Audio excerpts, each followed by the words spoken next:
Before I launch into this video, I want to make a disclaimer. I'm neither an industry expert or a long-time writer. I'm still early in my publishing journey, and the advice I'm about to give is based solely on my own observations. It's not taken from a book or a blog, but is based on conclusions I have drawn on my own. With that out of the way, what are the 3 stages of character development? The 3 stages, as I refer to them, have to do with how deep a character is. There's the shallow stage, the medium stage, and the deep stage. And how in depth you go will depend on the character and their role within the story. When it comes to the protagonist and the major supporting characters, these characters should go through all 3 levels. However, a stock character, such as a cashier, a messenger, or someone who otherwise plays a minimal role in the story, will only need to be explored at the shallow level. Furthermore, if you're determined to write a multi-protagonist story, something which is only recommended to experienced writers, all protagonists will need to be developed through all 3 of the levels, and the same goes for each of their closest supporting friends. Of course, when I use the term major supporting character, I'm referring to the Rons and Hermiones of your story. Others who may need all 3 developmental levels may include the story's mentor, such as Dumbledore or Gandalf, and the story's villain, such as Voldemort or Darth Vader. Furthermore, how much you need to develop a character will depend on the story you're telling, and its needs. Snape doesn't begin as a major supporting character in the same sense that Ron and Hermione do, but owing to his role in the 7th book, it was still essential for him to be fully developed. In a way, he even required more development than characters like Sirius or Lupin, despite being more distant from the protagonist. Finally, when it comes to the finer details, not all of these will necessarily make it into the book. Many of these facets should exist, first and foremost, as a guide to you, and be only mentioned as necessary. Otherwise, you risk falling into the trap of exposition. Oh, and keep your cool facts off of Twitter. Meaningful reveals, such as sexuality, are always best given through action and story. Before we continue, I'm Riley, and this is Otherworldly Fiction. On this channel, I rant about fantasy books, study characters, explore lore, and offer writing advice. If any of this sounds like your cup of tea, hit that subscribe button. Posts are on Fridays. We'll explore the 3 stages, starting from the shallow and what areas are explored within each. Stage number 1 is the shallow stage. The first stage is the shallow stage, and as the name implies, these are the facets of a character which are surface level. However, this doesn't mean this stage is any less important than the others.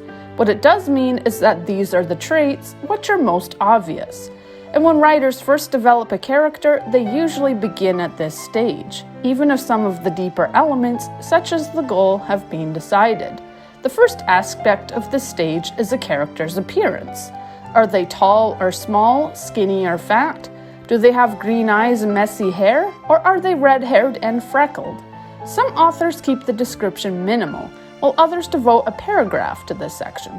Even if you have a detailed description for your character, not all of their physical traits will or should be included in the story, unless you want your book to read like a grocery list. The best descriptions say something about the character, but having a clear picture on hand helps you to immediately differentiate the character from others. After your character's appearance, you'll need to choose a basic personality type. Are they a shy and timid character, or someone who is loud and brash? Perhaps they're dumb or incredibly wise. Note that a character's type shouldn't be confused with personality, as the latter concerns numerous, occasionally conflicting traits and so on. If a reader complains that a character is shallow, it's likely the author made this mistake, substituting a basic type, such as shy or wise, for an actual personality. Nevertheless, the character type is important for laying the groundwork for the personality which will be developed. Moreover, it ties in, without being interchangeable with, the next aspect of shallow character development, which is the archetype. The archetype, or trope, is a blueprint. It can become a stereotype if, again, it's used as a substitute for personality, but having an archetype is invaluable for beginning a character, and for surprising reader expectations. Examples of archetypes include the wise wizard, the hero, the damsel in distress, and the comedic sidekick, to name a few. Merlin, Gandalf, Dumbledore, and Obi-Wan are all examples of the wise wizard archetype, but their personalities are developed sufficiently to set them apart from one another. Star Wars in particular is laden with these archetypes. 3CPO is an example of the comedic sidekick. Luke is the hero, and Leia begins as the damsel in distress, but she challenges expectations by taking charge and slinging a blaster. Unlike typical damsels in distress, Leia challenges the status quo by joining the fight and helping in her own rescue. She isn't your standard helpless princess. Following the character archetype, there are a handful of other traits which, while shallow, are still important building blocks for your character. How they dress, any quirks, and your basic concept. By concept, I'm referring to the first idea which popped into your head. An example of a concept would be an orphaned wizard of 11, or a farm boy who dreams of exploring outer space. These are just concepts, your basic idea of your character, but they're the starting point of all your characters and the fuel for your overall story idea. If you imagine a character who reads too much or who dyes their hair a different color every week, these are quirks. They're important, but again, they aren't substitutes for personality.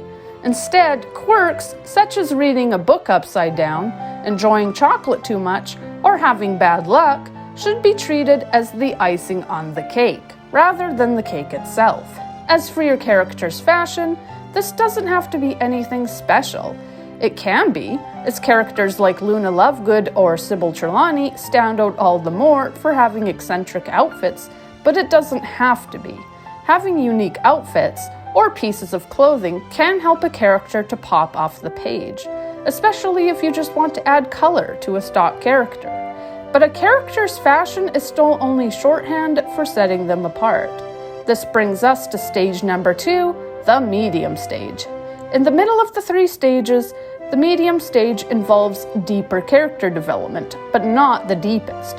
Stock characters, or those characters who are barely mentioned in the story, can safely be excluded from this section, unless you plan for them to have bigger roles later on.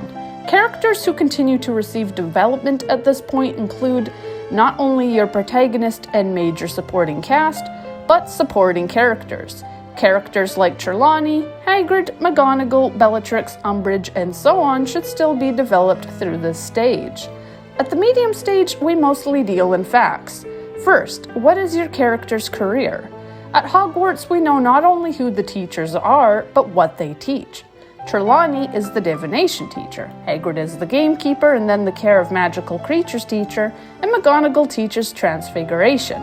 Bellatrix is a full-time Death Eater, though she spends much of her life in Azkaban, and Umbridge is not only a ministry employee, but one with a distinct rank and place within a certain department. The more specific you can be about your character's career or job, the better. If they're a cashier, is it for a fast food joint or a clothing shop? If they're a teacher, what do they teach? And if they're an artist, what are their mediums and styles? Is your artist a painter? Do they only use acrylics, or are they more of a watercolor person? Plus, what do they paint? Fish or abstract human forms? Your character's career is only the beginning, because after that they need hobbies. What does your character do for fun?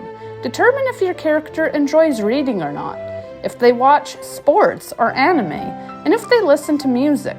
This section can seem small, but a character without hobbies or interests is hard to believe in, and knowing a character loves comic books, for example, can allow a reader to relate more to them.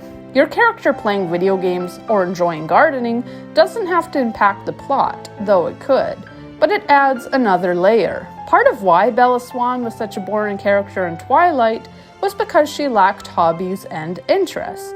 She enjoyed reading classic literature, but she should have had other hobbies too. Alice Collin, by contrast, was an interesting supporting character because she loved fashion, enjoyed parties, had an interest in cars, and she liked to plan. The girl had hobbies, while Bella could only discuss what she didn't like. At the medium stage, you also want to determine your character's basic preferences, where they have relevance. You don't have to decide everyone's favorite color. though you could if you wanted to, but their preferences will help to lay the groundwork for the behavior. For example, your character might prefer the outdoors or the indoors. They might dislike spicy food or favor sweet food. They might like reptiles the best or prefer to hide in dark rooms. Again, preferences are small, but they can provide layers to your character. Something as simple as preferring to be alone can shape your character's story. Their preferences might change over time too, helping to reflect your character's arc. If they prefer redheads, the brunette they fall in love with might change this preference, for example. Preferences can also tie into quirks, but will have more of a direct impact on how your character acts. Trelawney prefers to stay in her tower, with the results being a dark classroom which reeks of perfumes, and which emits little light. Friends, by contrast, prefers the outdoors, to the degree that his divination classroom is populated with fresh air and literal trees. If you don't know what I'm talking about, read the Harry Potter books. Friends the Centaur, who only appears briefly in the first film, becomes a divination teacher, so that's a thing. One of the more important sections of the medium category are the relationships. You need to determine what your character's relationships are, whether they be friends, family, co-workers, or rivals. Not all of these characters will need to be fleshed out. They might not even appear in the story, except as a reference in conversation, but you as the author still need to know. Does your character have a family? Are they married or single? Do they have children? And if so, how many? How many siblings do they have? Who are their grandparents? Your protagonist might mention that her grandfather died in World War II. While we never meet this grandparent, it's still important to know he exists. After all, he is but another facet influencing who your character is. In this scenario, the protagonist might want to work hard or do the right thing to honor her grandfather's sacrifice, which in turn shapes who she is. An estranged sibling can likewise have a similar effect on your character, as the rivalry between this absent character and your protagonist might push her to value promotions and chase after opportunities at work, so that she might live up to her sister's success and earn her mother's favor. A judgmental mother can force your character to be secretive. An abusive boyfriend can push her to take an assertiveness course, and a deceased child can turn your character into an introvert, making it hard for her to love others, owing to a fear of renewed heartbreak. The point is, whether your protagonist's relationships are actually present in the text or not isn't what's relevant. All of their relationships, big or small, will influence them to some degree, whether for bad or worse. Supporting characters should likewise be influenced. Trelawney became a seer because her ancestors were seers. Ron is insecure because he's grown up below 5 older brothers, all with accomplishments of their own. Even characters like McGonagall had relationships. McGonagall is reserved because she had her heart broken in her youth. First when she turned down the muggle she loved, and then when she lost her husband, Elphinstone. It's not necessary for readers of the Harry Potter series to know McGonagall's backstory, hence why it never made it into the text. But the author, with this backstory in mind, was able to use it to influence McGonagall's behavior. Harry's relationships are especially critical to the plot, as even his relationship with his deceased parents defines who he is. James continues to have an influence on Sirius, despite being dead. Dumbledore is continually influenced by Grindelwald, opting to relinquish power so that he doesn't end up like him, and so on. Another basic facet of your character is their sexuality and how they identify. Again, this isn't a replacement for personality. A character's defining trait can't be gay, or you end up with a stereotype. You might not even mention their sexuality in the story, unless it comes up. But it's something you should know, because it will still influence how your character acts. If Rowling always imagined Dumbledore as gay, I can believe that. It's not something which should have been revealed in a tweet. Instead, it should have been shown through narrative, either in the original series or in the films which are now being made. If Dumbledore's being gay had been revealed within the third Fantastic Beasts, without viewers having prior knowledge of it, it would have had much more of an impact. The Dumbledore controversy aside, the key point is that the author pictured the character as gay. As such, with this in mind, Dumbledore's behavior as a character was influenced by it. He led a secretive life, keeping others at arm's length. He never had a partner publicly, despite living for several decades, and his relationship with Grindelwald, despite only lasting through a summer, was intense. Now, his sexuality isn't stated in the book, but there were readers who guessed that Dumbledore was gay even before the announcement was made. The signs were there, and the character acted a certain way based on how the author saw him. Whether her handling of the matter was right or not is another can of worms, but the point is, Rowling, knowing her character was gay, led her to influence his behavior accordingly. However much you choose to reveal to your readers, this is something which will impact how your character acts, just as the other seemingly bland facts in this section. Last in this section is your character's religion. Again, this shouldn't be conflated with your character's beliefs, or worldview, which are explored within the deep section. Your character being a Christian, for example, might mean they simply attend church every Sunday. It doesn't mean they're a true believer, or that they'll be prone to preaching to others.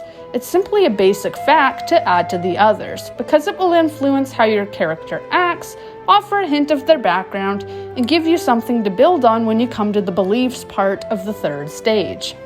Which brings us to stage number 3, the deep stage. Now we're coming to the meat of your character. The shallow stage is the icing, the medium stage the layers and ingredients. But the third stage is the cake itself, the core of who your character is. If you don't develop this section, readers won't care about your protagonist or her friends.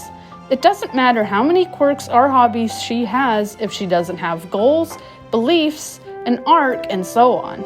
At this stage, you'll begin by listing out your character's personality traits. This isn't the character's type, but every little trait they have, based on what you've decided, and their behavior within the plot. Keep in mind that you should have a mixture of positive and negative traits. If your character is selfish or clumsy, they might also be intelligent and witty. They might be athletic but lack cleverness, and vice versa. You should be able to come up with at least 5 core personality traits. Luna Lovegood, for example, has several traits. She's clever, empathetic, kind, loyal, observant, creative, thoughtful, and outspoken. For this character alone, there are actually 8 traits, and each of them influences how Luna behaves. Her empathetic side prompts her to comfort Harry, thereby connecting with him, and her outspoken side contributes to her being ostracized.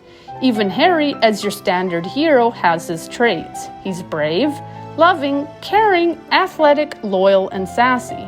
He's not overly sarcastic, but his occasional sassiness contributes to readers loving him. Conversely, Harry has some negative traits too, such as procrastination, which lead him to put off his homework, and he can be temperamental, causing him to explode on his friends. Hermione, though, is one of the best characters, because she has something else a character needs: flaws. The most interesting characters, in addition to their positive and negative traits, need to have flaws.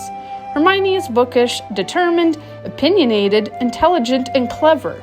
However, she's also stubborn, bossy, boastful, jealous, and occasionally ignorant. These flaws make her more dynamic as a character, leading her to fight with Ron, alienate others, and frustrate those she won't listen to, such as the house elves. Hermione struggles to admit when she's in the wrong, but we don't dislike her because of her imperfections. Instead, we find her more real, and her flaws can even be relatable. Of course, an author has to find a balance. Unless your character is supposed to be an anti-hero, they shouldn't have too many flaws. Even an anti-hero needs positive traits and redeeming characteristics, because readers will struggle to become invested in a character they hate, unless, as seen with some characters in Game of Thrones, hating them is the point. Even Hermione has gotten flack, with some readers feeling that her sending projectile birds at Ron made her abusive. It should be noted, though, that this is one of those gray areas. While some readers would label Hermione as abusive, just as many wouldn't. How you navigate this won't be only up to you as the writer, but up to individual readers. No character will please everyone, and each reader is going to react differently to a character. Readers will love or hate the same character and fall into debates, though this in itself is good because an interesting character one readers can't help talking about is even more important than a likable one. Your character's personality traits, whether they make your character likable, interesting, or believable, are extremely important, but the development doesn't stop there. After you've developed your character's personality, you need to determine their goals, not only their dreams, but the smaller goals they have throughout the story. More than that, you need your character to have motivation. It's not enough to give them a goal of wishing to be an artist. Why do they want to be an artist? Is there something they need to express? Perhaps your protagonist wants to fall in love, but why? Is it loneliness which motivates them? Or are they pursuing a relationship for the status it will give them? Your character might have a basic goal, such as marrying or gaining a promotion, but the motivations behind this goal should be complex. Not all characters, for example, will want to marry for companionship. Some will do it to impress their parents, as a means to have children, or to gain financial independence. The motivation behind your character's goal is what brings them to life. Keep in mind that characters may have multiple goals too, with varying levels of importance. Your character might want children, but excelling in their career may come first. As the story progresses, their goals may change or lose relevance. They might still value their career, but their desire to have children might become the priority, or they may gain a new goal altogether. Every big goal will come with smaller goals too.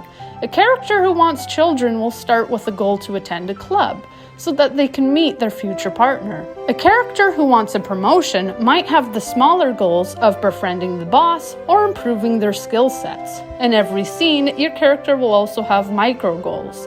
If they're hungry, whatever their greater goal, their current goal might be to scrounge up enough change for the vending machine. Your character's goal in a scene could be to impress someone, to find an escape route, to defeat someone, or to solve a mystery, but ultimately these smaller goals will feed into achieving the greater goals, which will in turn be fed by your character's motivation. Are you still with me? We've covered most of the critical pieces, but there are a few more facets to explore. First, your character's role within the story has to be clear. Why are they there? What purpose do they serve to the narrative? Do they advance the plot or strengthen your themes? Do they reveal the characters of those around them?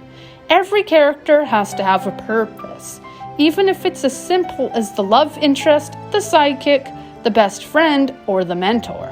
If you could remove them from the story without it impacting either the plot or the characters, then you might need to scrap them. This is difficult, especially if you've spent hours developing them. It can be hard to axe a character you love, but if they mean that much to you, find a place for them in a new story. Various roles can be served by a character. You're simply determining who they are within the story, whether they're the protagonist, the villain, or the hero's romantic partner. Once you've determined that A, they have a role in the story, and B, what it is, you can move on.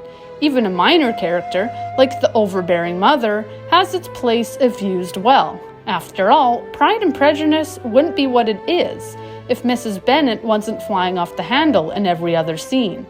Even if she doesn't seem important, she influences the story, and her removal would result in a changed plot. After all this, there are your character's fears, beliefs, and opinions, which will tie into how they approach their goals, what their dreams are, and so on. Fears can be basic, like Ron being frightened of spiders, but even this small detail has an impact on the plot. Ron's terror of spiders heightens the conflict he faces when he has to accompany Harry to the giant spider Aragog. As for Harry's fears, chief among them being Dementors, they go deeper. As Lupin says, his fear suggests he fears fear itself, and this makes it harder for him to function when Dementors are around. They're unpleasant for everyone, but they affect Harry more as a result of his trauma. As such, Harry has a new goal because of his fear. In order to protect himself, he fights to master the Patronus Charm.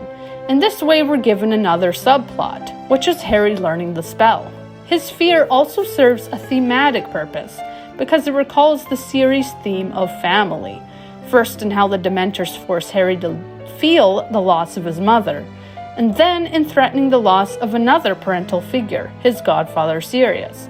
Moreover, Harry learning the spell also brings him closer to Lupin, yet another parental figurehead in his life. Fears can contribute to the story's theme, give your character new goals, make pre-existing goals harder to achieve, and add tension overall. They might also just make your character more interesting, especially if your character has an unusual fear. An extreme fear, like agoraphobia, could influence the entire plot. At any rate, all fears make your character's life harder, and in stories which need conflict, that's always a good thing. Leaving fears behind, we come to a character's beliefs. These will likely influence your character's goals, or at least how they go about accomplishing them. Beliefs can be anything. They can be a character's choice to believe in God or be an atheist, to be pro-life or pro-choice, to vote for liberals or conservatives, to feel people are fundamentally good or fundamentally evil, to be vegan, vegetarian, or even pescatarian, to be a bigot or open-minded, and more. However, it should be clear why your character believes as they do. If they're pro-choice, there should be a reason why this comes up in the plot. If your protagonist is someone who was raped and then forced to keep a child they didn't want, that would be enough of a reason to explain why they feel as they do. Likewise, beliefs around religion should come from somewhere, whether it be from fear, loyalty to family, or any experiences your character has had. If they escape a situation where they should have been dead, they might view this as a miracle or act of God. Conversely, if your character is an atheist, they might cite the world's suffering as proof of their views. Whatever your character believes, there needs to be a reason for it. Moreover, this belief should only be mentioned if it affects the plot. Otherwise, it's one of those pieces you can keep to yourself. Deep beliefs are usually reserved for the most major characters in a series, but even smaller characters might occasionally have them developed. For example, Umbridge, as a secondary villain, is given beliefs to fuel her actions. She believes purebloods are better, that half-breeds have no rights, that order trumps all. She's a villain, but she still needs a core belief system. All villains do. A glance at her backstory also reveals why she has these beliefs, as she grew up in a half-blood family, with a muggle mother she hated, and a squib brother who was an example to her of everything that was wrong with wizard-muggle relationships. The reader didn't need to know Umbridge's parentage, but the author did. You need to understand why your characters believe as they do. Finally, there's your character's arc. Do they change throughout the story? Many feel every protagonist should change during their arc, but like many aspects of storytelling, this is up for debate. Even if your protagonist doesn't change, this should be intentional, and whether they change or not, it should be believable. If your protagonist loses his whole family in one night, but remains an optimist who sees nothing but happiness in the future, readers aren't going to swallow that. Conversely, if your character is insulted at work and transforms into a serial killer because of it, that will be hard to buy too. Your character's change, or lack thereof, should be proportionate to what they've gone through. It has to make sense. Many characters also have what are known as false beliefs. They might believe everyone is out to get them, even if that's not the case. And in giving them an arc, you can explore those beliefs. Either your character's beliefs will be reinforced, potentially becoming more extreme, or they'll be changed, allowing your character to think the opposite. Whatever the case, a character arc, whether the character actually changes or not, allows the author to reveal the shifting psychology of the character. We all change our mind, whether on small opinions or big ones. Not everyone can change, but when they do, it's fascinating fodder for a story. An arc will be most relevant to the protagonist, but all major characters should have them too, or all characters who influence the plot in a meaningful way.